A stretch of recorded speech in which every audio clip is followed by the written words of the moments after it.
تو آئیے اب ہم شیپ ٹول کے ساتھ موجود باقی سب ٹولز کو بھی پڑھتے ہیں۔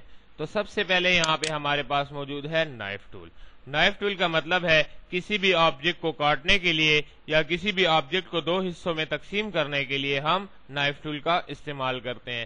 فار ایگزامپل میرے پاس یہاں پہ ایک ریکٹینگل موجود ہے یا میں ایک ریکٹینگل کو ڈرا کرتا ہوں اور میں چاہتا ہوں کہ اس ریکٹینگل کو میں دو حصوں میں تقسیم کر دوں۔ تو دو حصوں میں تقسیم کرنے کے لیے آپ سب سے پہلے نائف ٹول پہ کلک کریں گے، جہاں تک آپ اس کو کاٹنا چاہتے ہیں کلک کریں اور یہاں سے ڈریگ کر کے جس حصے کو آپ کاٹنا چاہتے ہیں وہاں پہ کلک کر کے پک ٹول کی مدد سے آپ اس کو وہاں سے ڈریگ کر کے علیحدہ کر سکتے ہیں۔ تو اب آپ نے یہاں پہ دیکھا کہ کسی بھی آبجیکٹ کو آپ کیسے دو حصوں میں تقسیم کر سکتے ہیں۔ اب میں آتا ہوں یہاں پہ ایک ایلپس ٹول کو ڈرا کرتا ہوں، یعنی گول شیپ ڈرا کرتا ہوں۔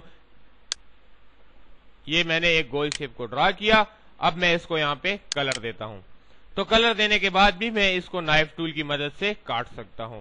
نائف ٹول پہ کلک کیا، یہاں پہ کلک کیا، اب اس کو کس شیپ میں آپ کاٹنا چاہتے ہیں یہ آپ کی اپنی مرضی، جہاں تک آپ اس کو کاٹنا چاہتے ہیں وہاں پہ آ کے کلک کر دیں۔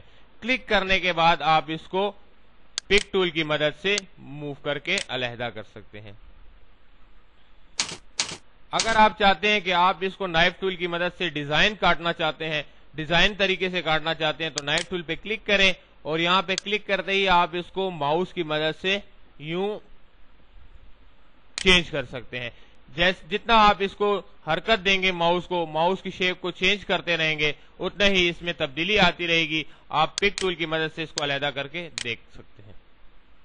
اگر آپ چاہتے ہیں کہ اس کو دوسرا کلر دے تو آپ اس کو دوسرے کلر میں تبدیل کر سکتے ہیں، دوسرے آبجیکٹ کو آپ دوسرے کلر میں بھی تبدیل کر سکتے ہیں۔ تو اس کا مطلب یہ ہوا کہ نائف ٹول کی مدد سے آپ کسی بھی آبجیکٹ کو، کسی بھی ریکٹینگل کو، کسی بھی شیپ ٹول کو، کسی بھی ایلپس ٹول کو آپ دو حصوں میں تقسیم کر سکتے ہیں۔